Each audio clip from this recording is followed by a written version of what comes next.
Nathan Reed had always enjoyed walking. It was one of the few habits from his childhood that had survived his adulthood. Long hours at a desk hadn't killed his appreciation for the outdoors. If anything, it made him crave it more.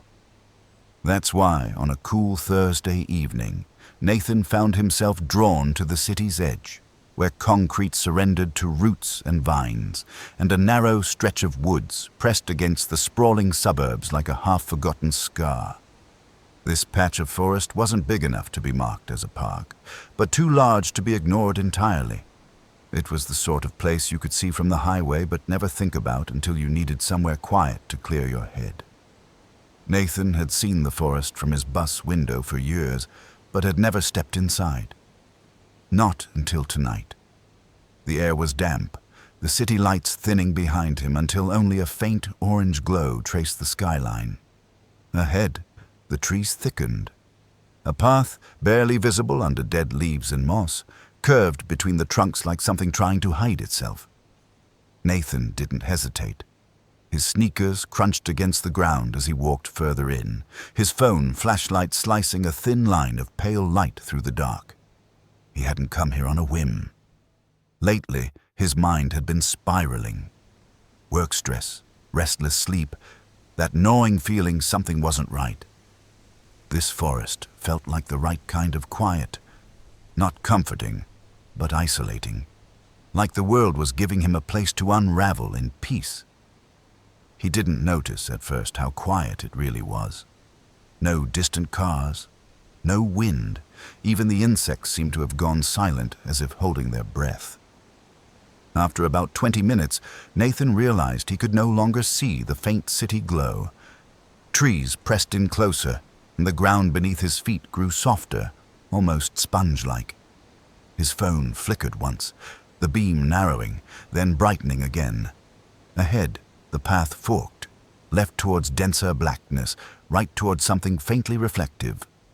Water. A puddle. Maybe a small pond. He veered right, drawn by the faint shimmer. The pond was perfectly still. His flashlight beam caught it in a hard white glare, and for a moment, the reflection staring back wasn't his. He stepped closer. It was his face. Just wrong. The eyes too wide, the mouth too still. His reflection seemed to watch him with more attention than he'd ever given himself in the mirror. Nathan shook his head. Tiredness. Stress. He turned away.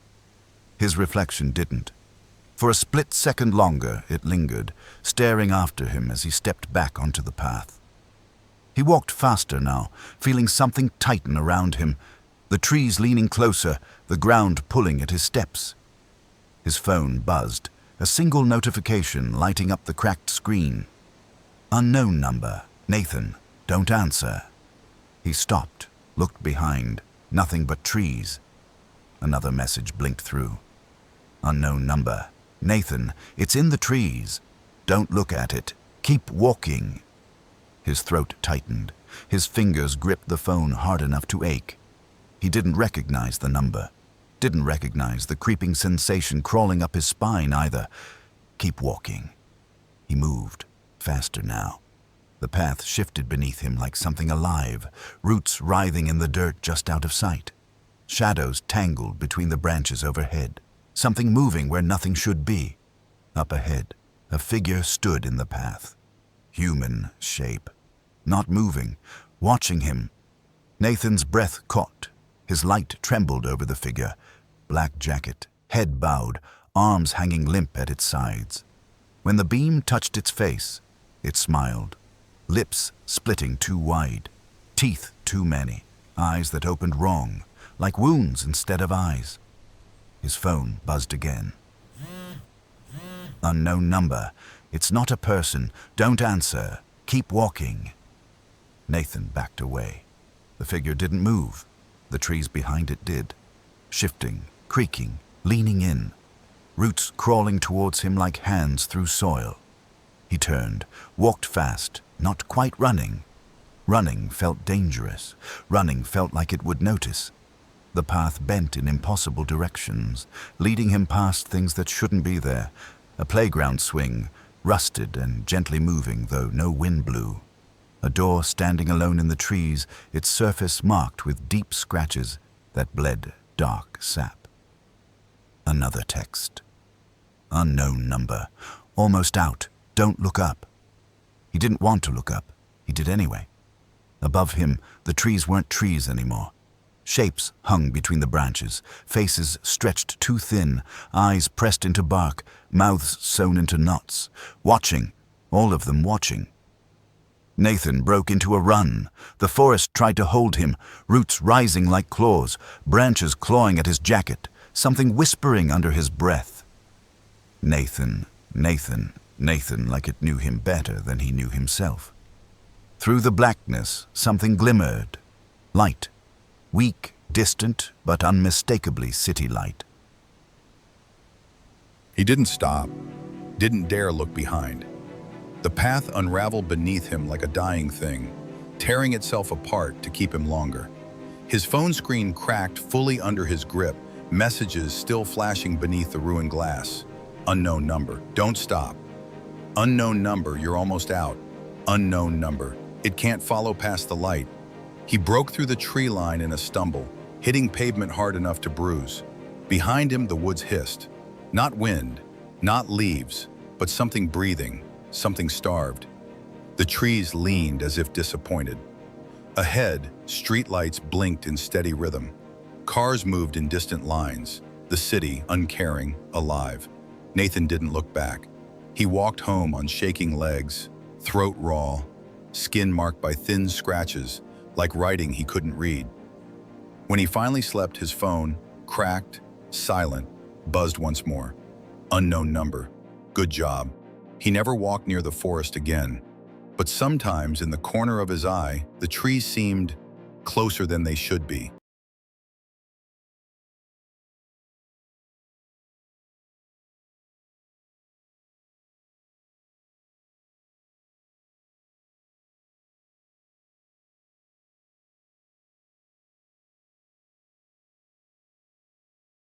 I wasn't supposed to be there that late. I know that's what everyone says, but it's the truth. When you're holding on to a scholarship by your fingernails, late nights aren't a choice. They're survival. Every grade feels like a coin toss. Every missed deadline a stone that might sink you.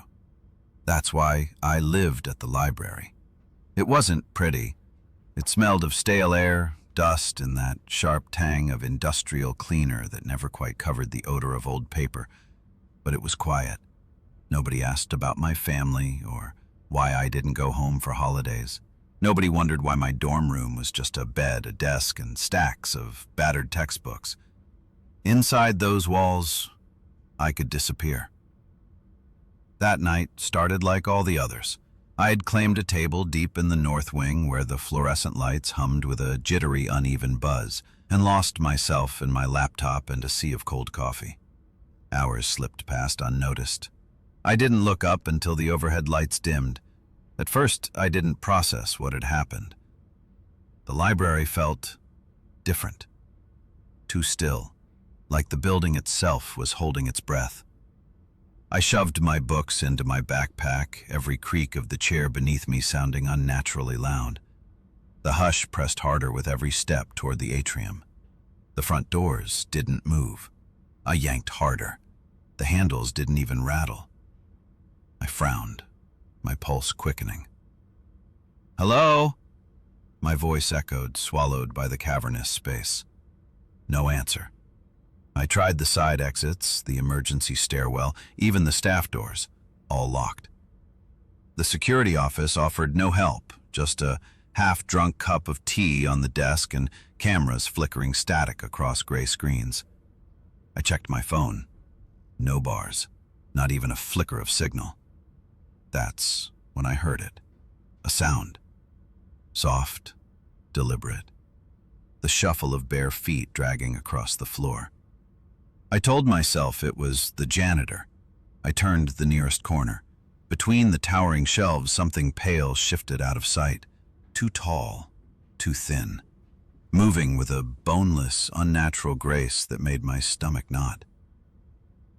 "Hello?" My voice cracked. No answer. The overhead lights buzzed, the hum deeper now, warped somehow. Then a whisper slithered through the air. "You shouldn't be here." After closing. A book slid from a shelf and landed at my feet. Then another, and another. Each fell with deliberate slowness, as though unseen hands were selecting them. I stumbled backward. I bolted. My footsteps pounded too loudly, echoing off walls that didn't sound the same as before. Corridors stretched farther than they should have. Shelves loomed impossibly high. The floor under my sneakers felt uneven, as though the building itself had shifted. Everywhere I turned, glimpses waited, faces peeking between shelves. Too white, too smooth, eyes too wide. Mouths stretched into grins too sharp, with too many teeth. I tripped, slamming my shoulder into a shelf hard enough to knock the wind from me. Books rained down, pages fluttering like broken wings. I scrambled up, lungs burning. I plunged deeper into a section I didn't recognize. The ceiling lowered. The air thickened, heavy with mildew. Aisles branched endlessly, lined with rolling metal shelves crammed with volumes too old for circulation. My flashlight beam barely pierced the gloom. I ducked between stacks, pressing my back against cold steel. My breath came ragged, every inhale tasting of rust and paper. For a moment, I dared to believe I'd lost them. Then came the scrape of metal. I turned slowly. The shelves were moving. One by one, the rolling stacks began to slide, closing the aisles like teeth in a trap. The sound was deafening, metal grinding on metal, books shaking loose, falling in slow motion cascades. I bolted, weaving between the narrowing passages, the space behind me collapsing into darkness. As I ran, I saw them. Faces sliding into view between the shifting shelves, blank, pale, and smiling. They watched me without blinking, necks craning unnaturally to follow my path. One aisle ahead, a gap yawned open. I dove through as the stacks clanged shut behind me. I stumbled into a vast chamber, the old reading hall. Rows of long oak tables stretched away into darkness, their surfaces scarred and covered in a thin film of dust. For a moment, there was only silence. Then I heard it. Breathing. Dozens of shallow, synchronized breaths. I turned slowly. They were everywhere. Pale figures lining the walls, perched on tables, crouching on the tops of shelves. Their heads cocked in unison, wide smiles glistening. The nearest one slid forward on all fours, movements jerky, spider-like. I spun and ran. Chairs toppled in my wake, the sound of pursuit erupting around me. Nails scrabbling on wood, whispers rising into a frenzied hiss. Halfway across the hall, the floor plan changed, tables warped and stretched, twisting into aisles that didn't exist moments ago. The exit door I'd aimed for was gone, replaced by an unbroken wall of books. I skidded to a halt, lungs burning, and ducked under a table. My breath rasped loud in my ears. From the darkness, a dozen pale faces dropped to the floor and tilted toward me, smiling. I ran blindly, panic overriding thought. Somehow, impossibly, I found a staircase leading up.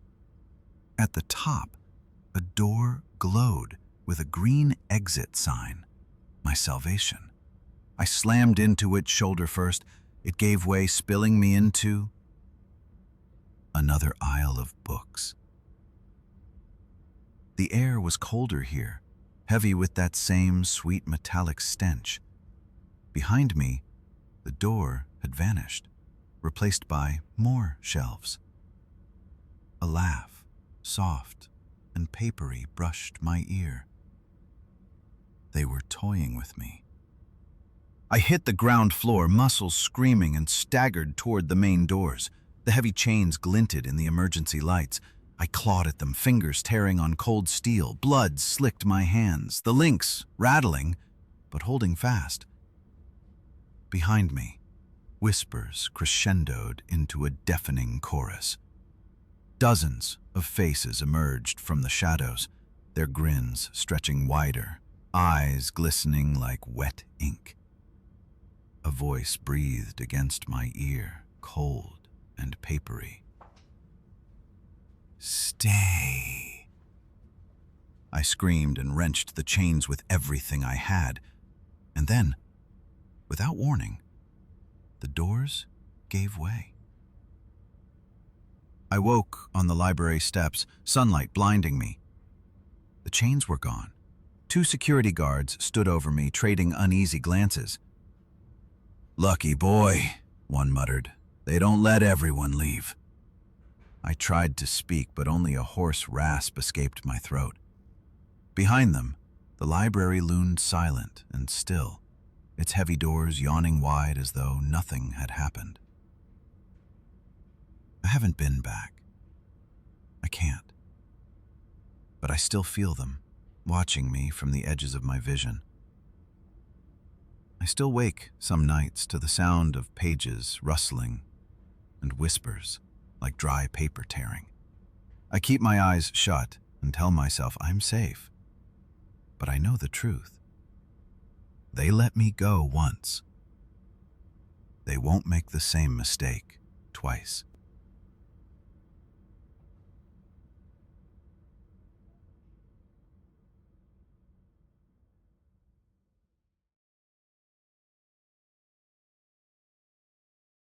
Martin had been a delivery driver for nearly 2 years, cruising through the city's neon-lit sprawl on late-night shifts.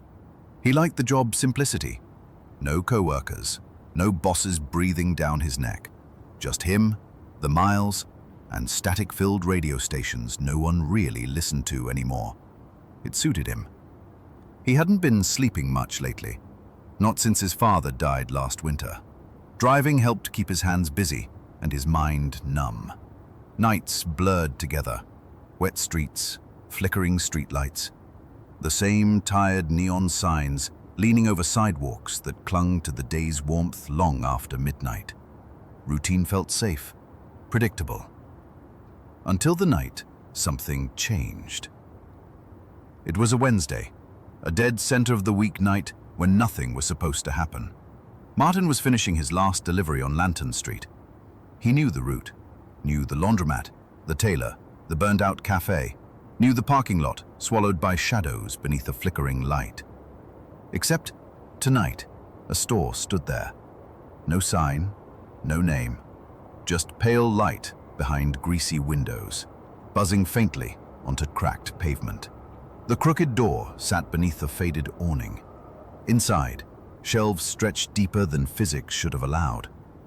Martin blinked, checked his GPS. It still showed an empty lot. But the store waited, tired, hungry, worn down by weeks of silence and loneliness. Martin killed the engine, stepped out. His footsteps echoed too loudly, like the night was holding its breath. The door creaked open. A sighing bell greeted him. Inside, heavy air, thick with disuse. Shelves stocked with strange things. Bottles filled with milky liquids. Cans labeled in alphabets he couldn't read. No prices, no brands. Behind the counter slumped a pale figure beneath the flickering light. Motionless, silent. Martin swallowed. You open?" No answer. He wandered deeper. His reflection in freezer doors followed, but something was wrong. The movements lagged, watching him rather than copying. One can caught his eye. Martin's Beans, written in crooked handwriting. No logo, no barcode. His name staring back like a dare. Chills climbed his spine. He turned toward the door. Gone. Outside, the street had twisted, warped. His van vanished. The streetlight, dead. His breath fogged the glass, but the world beyond stayed still and silent. Behind him, something scraped across the floor. Slow, deliberate. Not footsteps, something else. He turned. The aisles had stretched, multiplied. Products changed. More cans, more bottles, more packages labeled Martin's coffee, Martin's water, Martin's soup. His throat tightened. This wasn't a mistake. This wasn't random. It was about him. He searched desperately for a way out. Shelves twisted into impossible hallways. Doors appeared, vanished. Every turn led him deeper, not closer to escape. He heard breathing. Not his. Slow, measured, waiting. At the aisle's end, a rusted metal door, a grimy window too smeared to see through. The handle bit cold into his palm. Lights flickered. Breathing drew closer. Martin yanked the door open and stepped through. Concrete walls, flickering bulbs, smears on the floor. Red doors marked with numbers. Martin 1, Martin 2, Martin 3. His heart hammered. His breath caught. At the hall's far end, something moved. It looked like him. Not quite. Taller, thinner, eyes too wide, a slack mouth stretched too far, too many teeth, skin pulled taut. It smiled. Martin turned, ran, walls bent inward, doors twisted shut, floors writhed beneath him. He stumbled, caught himself, kept going. A stairwell spiraled downward. He didn't hesitate. He reached a bare room, concrete walls, a familiar counter. Behind it, the cashier, silent and still. On the counter, a package. For Martin. He peeled the paper back with shaking hands. A mirror. His reflection grinned with too many teeth. The cashier raised its head. Same face, same smile. Thank you for shopping. The lights snapped off. When they returned, Martin was back in his van. The street outside stretched empty beneath the flickering light. The store, gone. But something clicked in his chest, steady and calm. He understood now. It wasn't real, not fully. Something had fed off his exhaustion, his loneliness, his grief. It wasn't about shopping or stores or products. It was about him giving in. That night, Martin didn't go home. He didn't lock his doors and wait. He drove to a friend's place, someone he hadn't seen since his dad's funeral. They talked, laughed a little, shared stories, human things. The next night, no store appeared. The third night, no pale lights waited outside his window. A week passed, then another. Martin started taking day shifts. He ate better, slept more, found ways to fill his time with people again. Slowly, the weight began to lift. The silence faded. The reflections grew still. And one night he realized something simple. That store, whatever it was, could only find him if he was alone. Really alone. He never was after that.